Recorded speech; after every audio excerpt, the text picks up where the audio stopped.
Bismillahirrahmanirrahim. Welcome to my YouTube channel Conceptual Biology. Myself Hassan Mubin. I am your biology teacher. तो lecture को start करते हैं। हमारा 10th class का new syllabus के according biology का पहला चैप्टर है ह्यूमन डाइजेस्टिव सिस्टम के बारे में।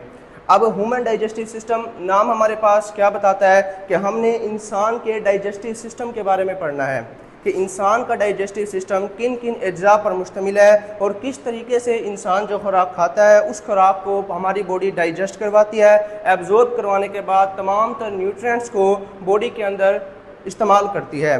तो सबसे पहले हमारे पास पहले टॉपिक की तरफ चलते हैं। तो पहला जो हमारे पास टॉपिक है वो है न्यूट्रिशन के बारे में कि what is nutrition and its importance, कि हमारे पास न्यूट्रिशन क्या है और इस न्यूट्रिशन की बॉडी के अंदर इम्पोर्टेंस क्या है। तो सबसे पहले हम बात करते हैं न्यूट्रिशन के बारे में कि nutrition is a process in which organism gate and use nutrients, कि न्यूट्रिशन हमारे पास वो प्रोसेस है जिसके अंदर कोई भी जानदार न्यूट्रिएंट्स को हासिल करेगा और उसे यूज़ करेगा। न्यूट्रिएंट्स को हासिल करना और यूज़ करना किसी भी प्रोसेस के अंदर, वो प्रोसेस हमारे पास क्या कहलाएगा, न्यूट्रिशन कहलाएगा। तो सबसे पहले हम बात करते हैं कि न्यूट्रिएंट्स हमारे पास क्या होंगे। तो अगर हम बात करें इन न्यूट्रिएंट्स के बारे में तो हमें पता है कि न्यूट्रिएंट्स हमारे पास बेसिकली दो तरह के होते हैं, micro nutrients and macro nutrients. Nutrients उन तमाम सब्सटेंसेस को कहा जाता है जिसे कोई भी जानदार अपनी बॉडी के अंदर इनटेक करने के बाद ज़रूरी तमाम चीज़ें हासिल करता है। लाइक हमारे पास अगर हम बात करें माइक्रो न्यूट्रिएंट्स के बारे में तो माइक्रो न्यूट्रिएंट्स हमारे पास जैसे एटम्स, जैसे पानी, जैसे हमारे पास carbon dioxide, carbon, hydrogen, nitrogen, ये तमाम चीज़ें हमारे पास आ जाती हैं माइक्रो न्यूट्रिएंट्स के बारे में। इसी तरह अगर हम बात करें मैक्रो न्यूट्रिएंट्स के बारे में तो macro nutrients like amino acids, like glycerol, fatty acids, sugars, तो ये तमाम चीज़ें हमारे पास आ जाती हैं मैक्रो न्यूट्रिएंट्स के अंदर।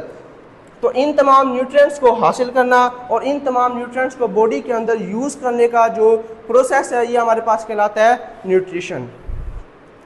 तो यहाँ पर हम न्यूट्रिएंट्स के बारे में बात करें तो ये न्यूट्रिएंट्स हमारे पास बेसिकली माइक्रो न्यूट्रिएंट्स भी होते हैं और ये हमारे पास मैक्रो न्यूट्रिएंट्स भी होते हैं। तो अब इन दोनों न्यूट्रिएंट्स के बारे में हमने पढ़ लिया है। इसके बाद हम बात करें कि इन न्यूट्रिएंट्स की बॉडी के अंदर क्यों रिक्वायरमेंट है। तो अगर हम रिक्वायरमेंट के बारे में बात करें तो ये जो हमारे पास न्यूट्रिएंट्स है ये बॉडी की ग्रोथ के लिए ज़रूरी हैं। इसी तरह से हमारे पास बॉडी की रिपेयरिंग के लिए ज़रूरी होते हैं और हम बात करें तो ये हमारे पास हेल्थी रहने के लिए ज़रूरी होते हैं, स्टे हेल्थी। तो इन तमाम चीज़ों के लिए हमारे पास न्यूट्रिएंट्स की रिक्वायरमेंट होती है कि न्यूट्रिएंट्स हमारे पास बॉडी की ग्रोथ के लिए, बॉडी पार्ट्स की रिपेयरिंग के लिए और हमारे पास इंसान को हेल्थी बनाने के लिए न्यूट्रिएंट्स की बॉडी के अंदर ज़रूरत होती है। तो यहाँ तक आपका पहला शॉर्ट क्वेश्चन चैप्टर के अकॉर्डिंग एंड होता है कि what is nutrients and its importance, कि न्यूट्रिएंट्स या न्यूट्रिशन हमारे पास क्या है और बॉडी के अंदर इसकी क्या अहमियत है। तो यहाँ तक हमारे पास न्यूट्रिशन के बारे में कंप्लीट होता है। आगे हम बात करते हैं न्यूट्रिशन के स्टेप्स के बारे में कि एक न्यूट्रिशन का जो प्रोसेस है ये मुख्तलिफ स्टेप्स को फॉलो करता है। मुख्तलिफ स्टेप्स को फॉलो करने के बाद आपका जो न्यूट्रिशन का अमल है ये हमारे पास कंप्लीट होता है। तो जिसके मुताबिक सबसे पहले हम बात करते हैं इंजेशन के बारे में, फिर हम बात करेंगे डाइजेशन के बारे में, एब्जॉर्प्शन, एसिमिलेशन और लास्ट में हम बात करते हैं इजेशन के बारे में। सबसे पहले बात करते हैं इंजेशन के बारे में। अब न्यूट्रिशन में हम जो न्यूट्रिएंट्स हासिल करते हैं यानी कि आप कोई खुराक खाते हैं, कोई चीज़ पीते हैं तो आपका अपने मुंह के ज़रिए उस खुराक को, उस पानी को बॉडी के अंदर ले जाने का जो अमल है इस अमल को नाम दिया जाता है इंजेशन का। Taking in food through the mouth, यहाँ पर आप फूड के साथ साथ हम बात कर सकते हैं कि फूड हमारे पास वाटर यानी कि पानी भी हो सकता है या वो हमारे पास कोई सॉलिड थिंग्स भी हो सकती हैं। इन चीज़ों को अपने मुंह के ज़रिए बॉडी के अंदर इनटेक करने का जो प्रोसेस है दैट इज़ कॉल्ड इंजेशन। इसे हम नाम देते हैं इंजेशन का। अब जैसे ही हमारी मुंह के अंदर खुराक जाती है, मुंह के अंदर खुराक जाने के फ़ौरन बाद ही हमारा डाइजेशन का अमल स्टार्ट हो जाता है, जिसमें सबसे पहले हम बात करते हैं डाइजेशन के बारे में। Breaking down of larger parts into smaller parts, यानी कि लार्जर मॉलिक्यूल्स का स्मॉलर मॉलिक्यूल्स के अंदर ब्रेक डाउन होने का जो अमल है दैट इज कॉल्ड डाइजेशन। इसे हम नाम देते हैं डाइजेशन का, कि breaking down larger molecules like carbohydrates, lipids, proteins, इन तमाम चीज़ों को अमाइनो एसिड्स के अंदर, ग्लाइसरोल के अंदर, फैटी एसिड्स के अंदर, अमाइनो एसिड्स के अंदर, इन तमाम चीज़ों में तोड़ने का जो अमल है ये हमारे पास कहलाता है डाइजेशन। और ये तमाम चीज़ें हमारे पास क्यों की जाती है? क्योंकि हमें पता है कि लार्जर मॉलिक्यूल, जितने भी हमारे पास लार्जर मॉलिक्यूल है वो हमारे पास सेल मेम्ब्रेन को क्रॉस नहीं कर सकते, can not cross sell membrane. तो ये हमारे पास सेल मेम्ब्रेन को क्रॉस नहीं कर पाते। इसके लिए हमारे पास इन लार्जर मॉलिक्यूल्स को स्मॉलेस्ट मॉलिक्यूल के अंदर तोड़ना ज़रूरी होता है। इसके बाद हम बात करते हैं एब्जॉर्प्शन के बारे में, कि जो हमारे पास न्यूट्रिएंट्स डाइजेशन के दौरान हमने बॉडी के अंदर इनटेक किए थे, डाइजेशन के बाद उन तमाम न्यूट्रिएंट्स को हमने ब्लड के अंदर और अपने लिम्फ के अंदर, यानी कि डाइजेस्टिव सिस्टम से न्यूट्रिएंट्स को ब्लड सर्कुलेटरी सिस्टम के अंदर और हमारे पास लिम्फेटिक सिस्टम के अंदर एब्जॉर्ब करने का जो अमल है दैट इज कॉल्ड एब्जॉर्प्शन।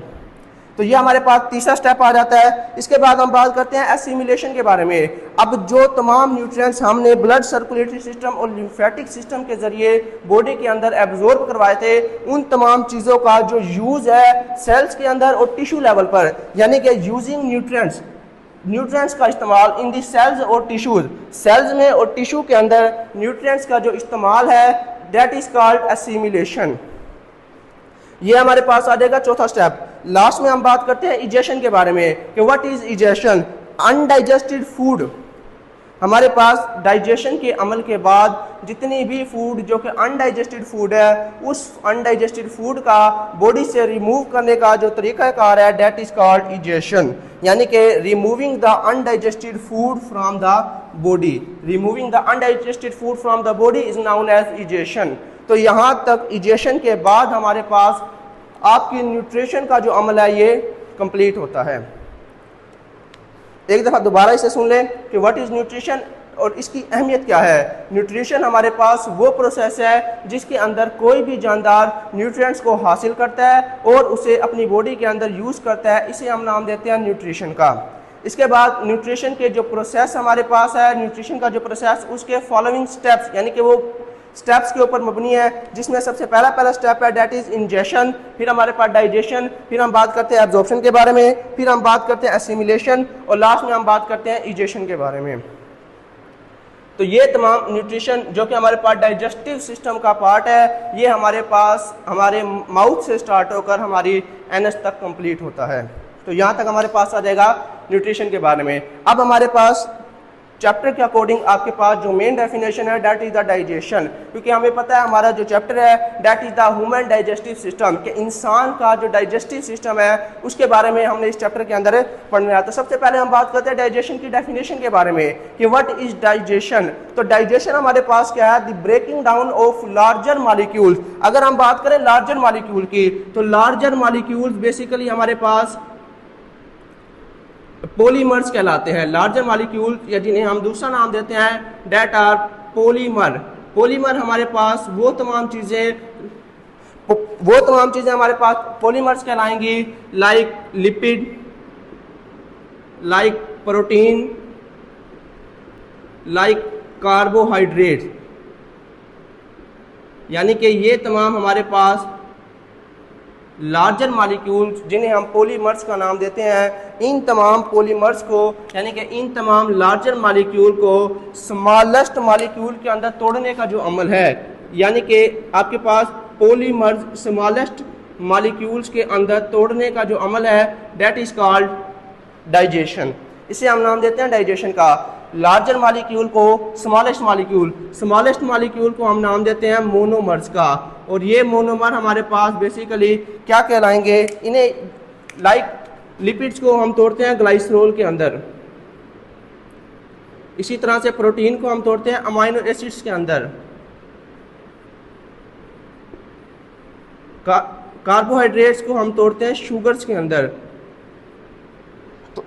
हमारे पास लार्जर मालिक्यूल को स्मॉलेस्ट मालिक्यूल के अंदर तोड़ने का जो अमल है ये हमारे पास कहलाता है डाइजेशन। दोबारा से डेफिनेशन देखते हैं, the breaking down of larger molecule. यहाँ पर हमने लार्जर मालिक्यूल यानी कि पॉलीमर्स की ब्रेक डाउन करनी है इनटू स्मॉलेस्ट मालिक्यूल यानी कि मोनोमर्स के अंदर, which can be easily absorbed, जो कि हमारे पास आसानी से बॉडी के अंदर एब्जॉर्ब हो सके। क्योंकि हमने न्यूट्रिशन में देखा कि हमारे पास डाइजेशन के बाद एब्जॉर्प्शन न्यूट्रिशन का एक पार्ट है, तो इसलिए डाइजेशन के अमल में हमारे पास लार्जर मालिक्यूल को स्मॉलेस्ट मालिक्यूल के अंदर तोड़ने का जो मकसद है वो हमारे पास क्या है कि इन तमाम चीज़ों को हम ईजिली एब्जॉर्ब कर सकें।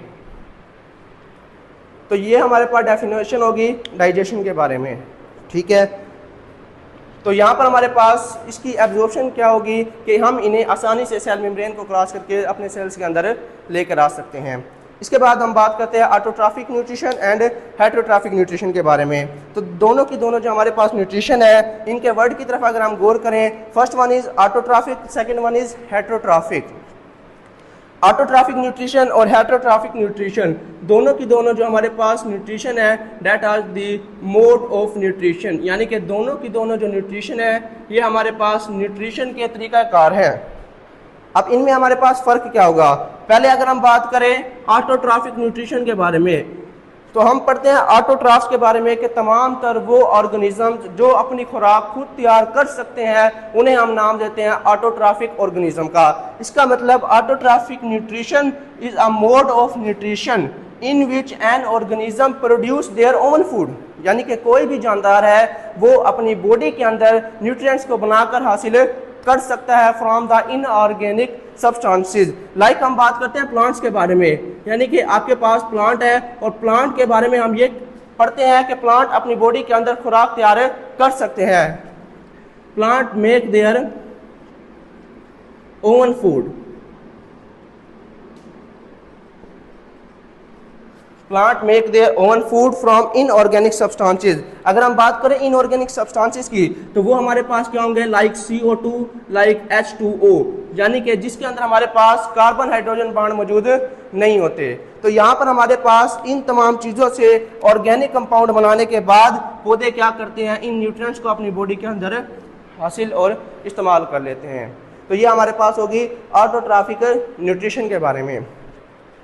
इसके बाद बात करें अगर हम हेटेरोट्रॉफिक न्यूट्रिशन, तो heterotrophic nutrition is a mode of nutrition in which an organism absorb the nutrients from the body of any other organism. या हमारे पास हम बात करें कि हेटेरोट्रॉफिक न्यूट्रिशन वो न्यूट्रिशन का तरीकाकार है जिसके अंदर कोई भी जानदार किसी दूसरे ऑटोट्रॉफिक जानदार की बॉडी से न्यूट्रिएंट्स को क्या करेगा? कंज्यूम करेगा। तो यहाँ पर हमारे पास consume the nutrients, consume the nutrients from the body of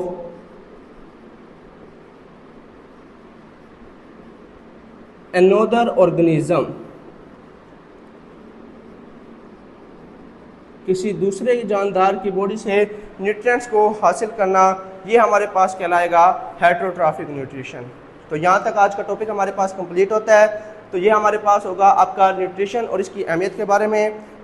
कोई भी सवाल हो तो आप कमेंट सेक्शन में पूछ सकते हैं। मिलते हैं नेक्स्ट वीडियो के अंदर। अल्लाह हाफिज़।